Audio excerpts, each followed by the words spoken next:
So this guy walks into a bar.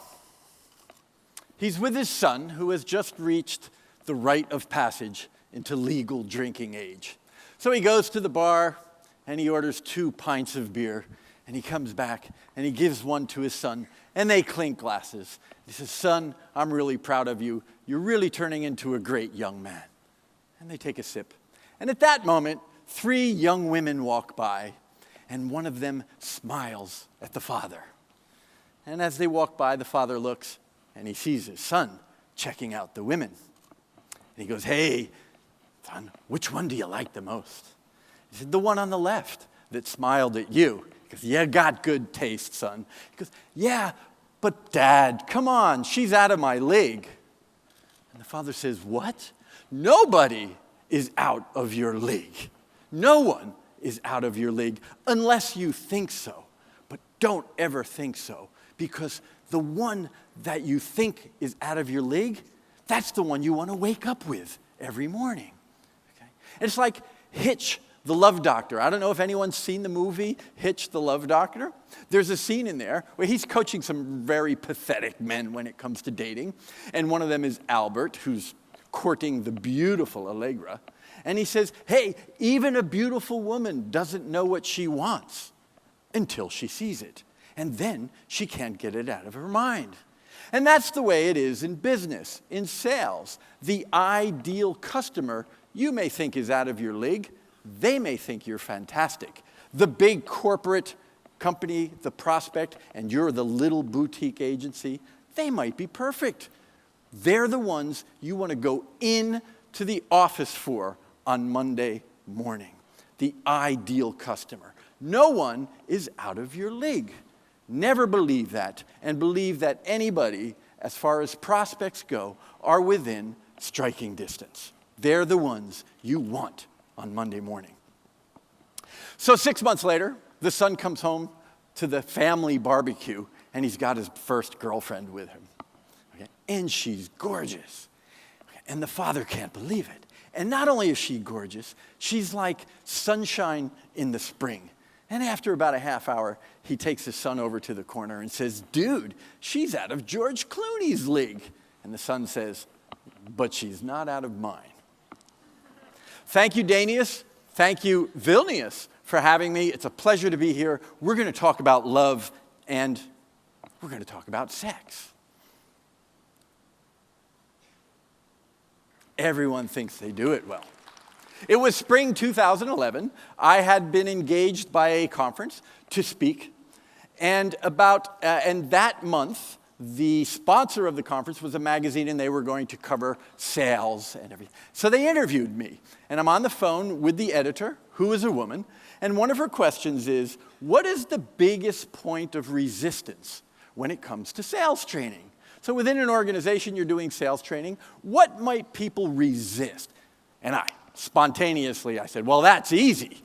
Sales is like sex. Everyone thinks they do it well." And the line went quiet. And I went, "Oh, God, I just lost a speaking gig." And a second later, she burst out laughing. And she said, excuse me, I was just trying to get that down," she said. And it's true. Very often in an organization, people say, "Well, I know this already." Everybody knows that. But the question is, are they doing it? Because when we get in the field of play, what we read in a book last year, what we talk about in the office, when you're one-on-one, are you doing it? So I'm doing some sales training a few years before that, and let's just say there was Claudia, who was the deputy director of a division for whom we were doing sales training. She had been brought on actually because she sold herself as being really good at sales. She had only done one deal since she started, and that was with a previous client that she brought along, and it was rather small. So throughout the morning of a 3-day sales training, throughout the first morning, she thought, "Everybody knows this. Why is the trainer making us work?" Well, because it's a workshop. Okay. I thought, "Oh, everybody knows this." Okay. So we do our first role play just before lunch. And I don't bring people up on stage. I have them work at their different tables. And I make sure that Claudia is the salesperson at her table in the role play. And when it was over, her teammates really criticized her because she wasn't doing all of the things that she said. So as they're debriefing, she says, I've had enough of this. This is a waste of time. I'm going back to my desk. And she stormed out. Well, you can imagine what the lunchtime conversation was about. How bad Claudia is in bed, actually. And how bad of a salesperson she was. Okay? Now, I don't mean to pick on Claudia, but it's the people who resist training who are often the ones who really don't do it that well. I live by a Buddhist saying that says, the true master is an eternal student. Always be learning. Always be willing to open your mind and your heart to something new, because it's the one who is always learning who is performing the best. The day you say, I got this, I don't need to learn anymore, is the day that you will be passed by somebody who is learning and who is better than you. This is my most politically incorrect chapter. They say a woman needs a reason to have sex. A man just needs a place. Now, I know that's very politically incorrect, but biologically, it's correct. This is the way the caveman works. And actually, we're all caveman. We've been molded into society, but when we come out of the womb and things like emotion and how we handle them, we are really still very much caveman. And the relationship between salespeople and customers is very much like the relationship between men and women from John Gray's book, Men Are From Mars, Women Are From Venus. And if you think about it, salespeople are pretty simple. They want to do a deal. Customers, they want to buy, sometimes, maybe, if the timing's right, if the budget's there, if they can get internal approval. Customers are pretty complex, okay? Like women. Okay?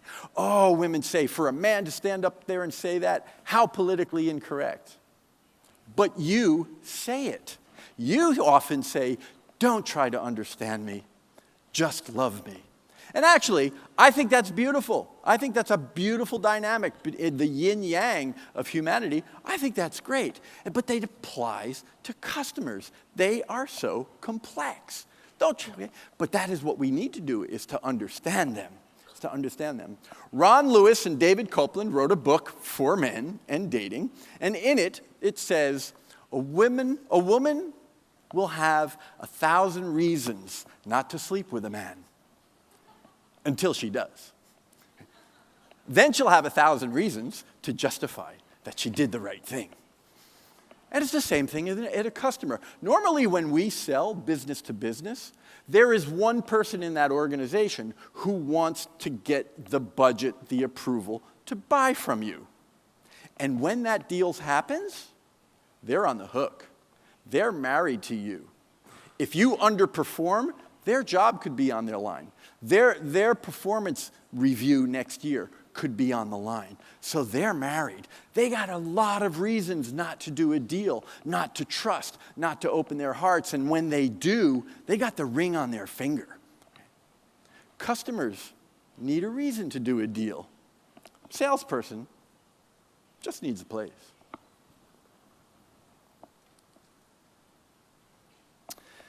So there's this woman on a train platform in London. If anyone knows Earl's Court Station, very busy station.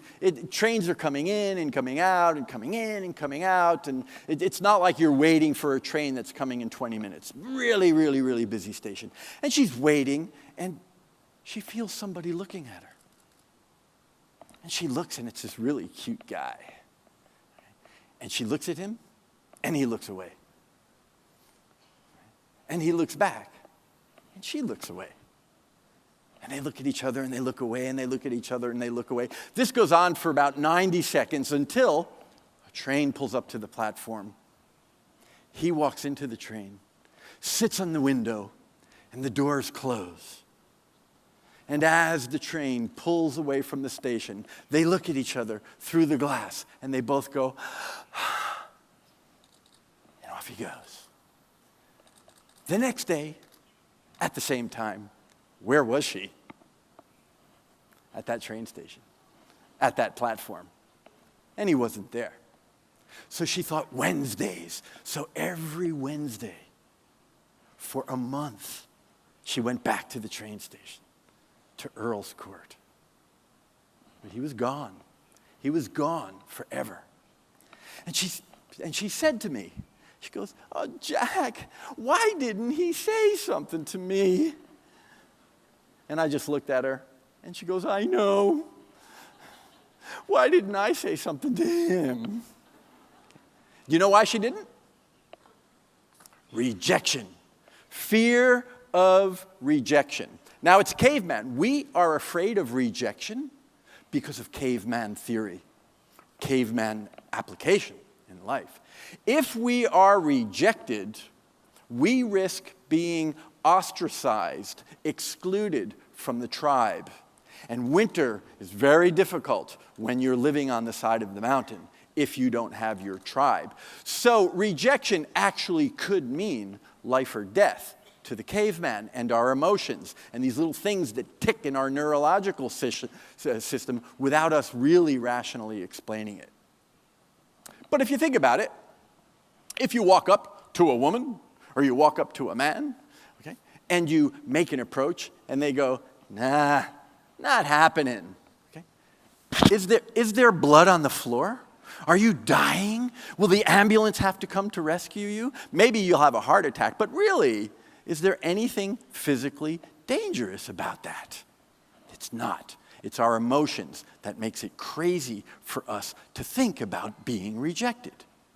And it's the same thing in a cold call. It's the same thing at a networking event.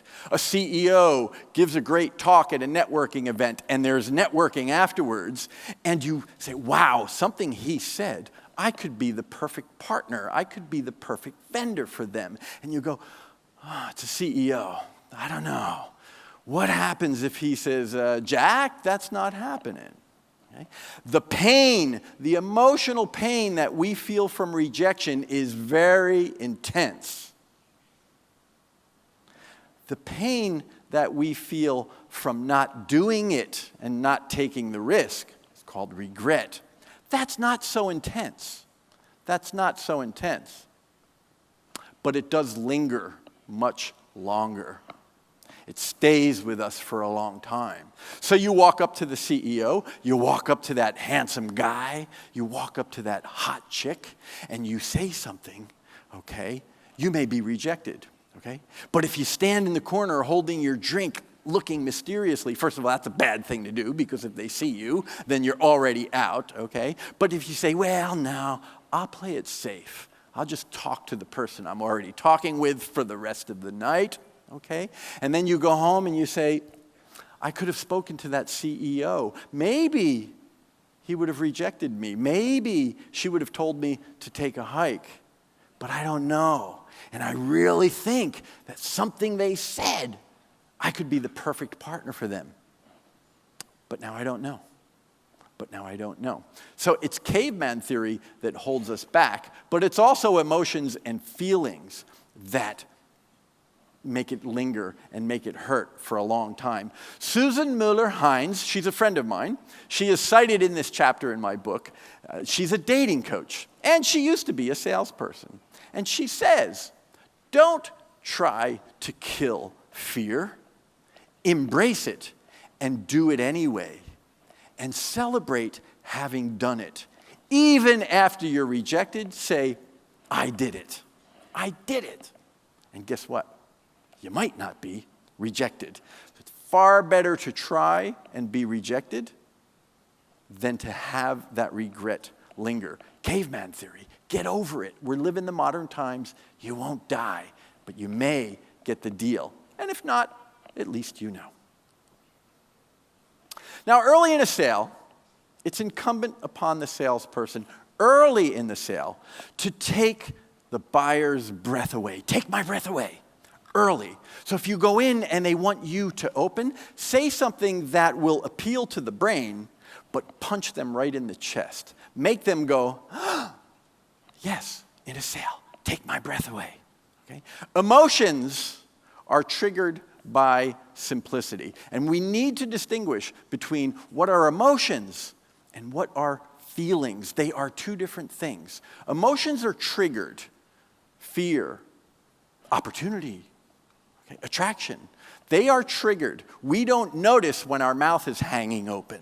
Hey, dude, close your mouth, man. I mean, I know she's hot, but it's like, darling, ever since that guy walked in, you haven't been paying attention. It's because that's emotion. It's spontaneous and it's triggered. Feelings linger. You may have an emotional event that you think about and you wonder and you ponder. Those are feelings. But emotions are spontaneous. Lion jumps out of the brush. We don't say, maybe I'll text message the office in London to see how sales are going this month. You got a lion, you've got a problem, and that's why emotions, we got one thing to deal with.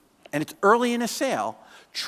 When you open, try to trigger something where the buyer leans forward, doesn't realize his or her mouth is hanging open, saying, or looking at the saying, we got to work with these people. These people are good.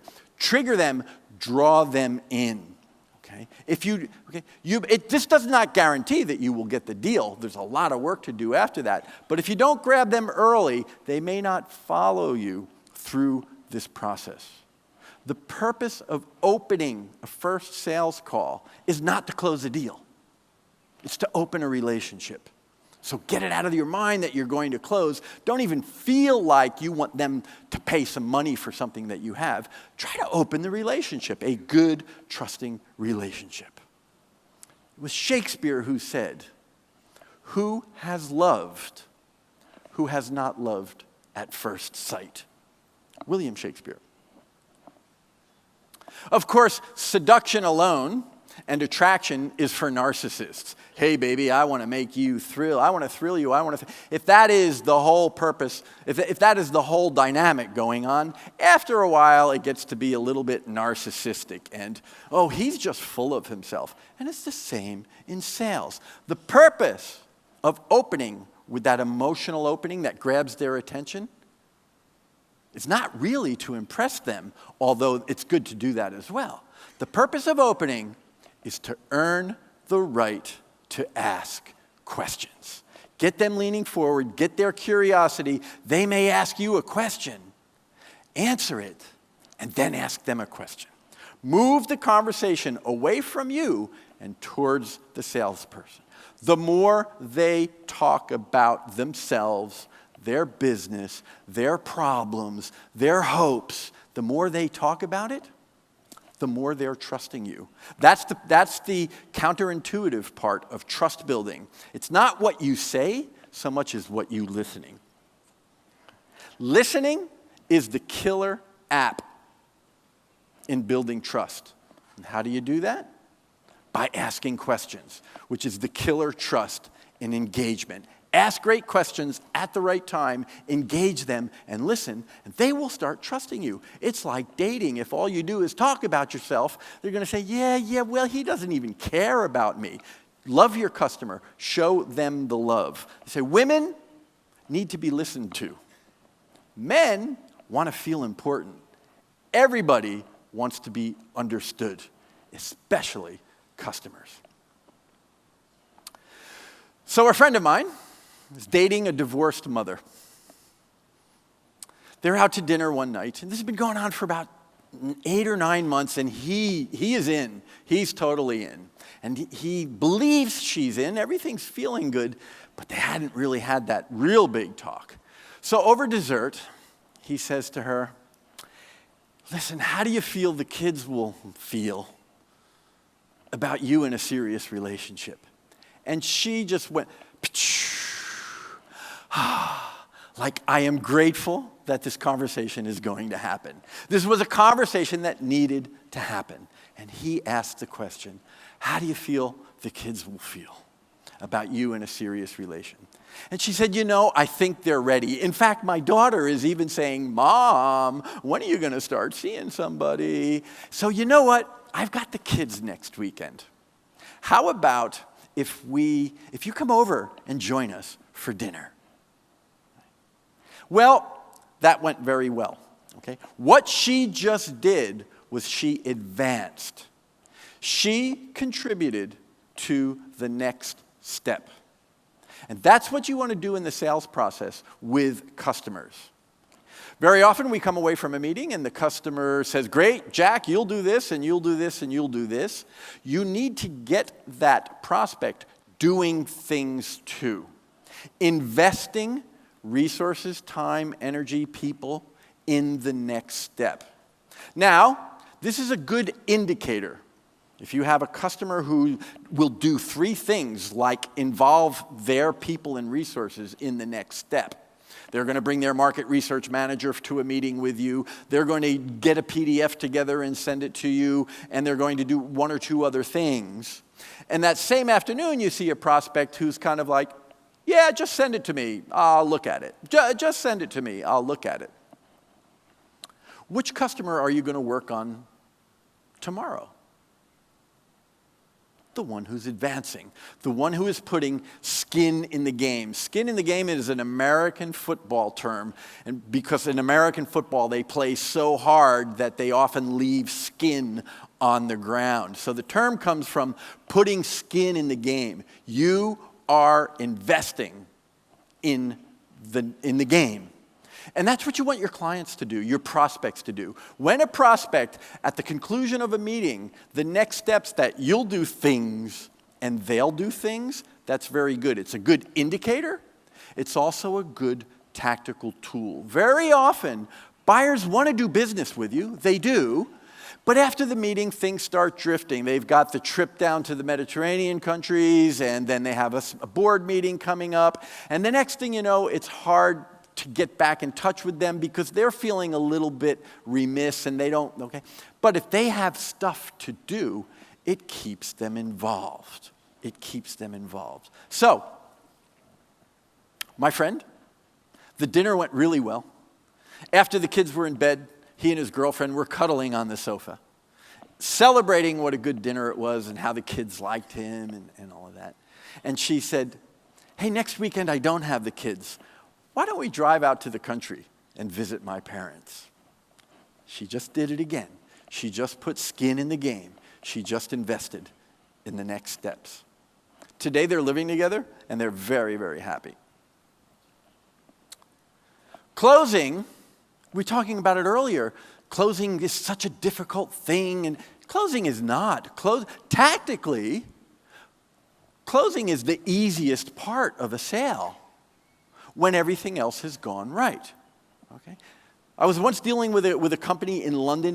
They do a lot of broadcast properties, and I started assessing their salespeople. And in that, the CEO and the CMO were saying, "We need closers. Yeah, our people need to close." And I'm like, okay, yeah, of course. Everybody wants to close. Every management person wants their salespeople to close more business. But this, we got to get their closing skills. They're not closing. No, they're not completing a sale. But I'm not so sure that closing is the big thing.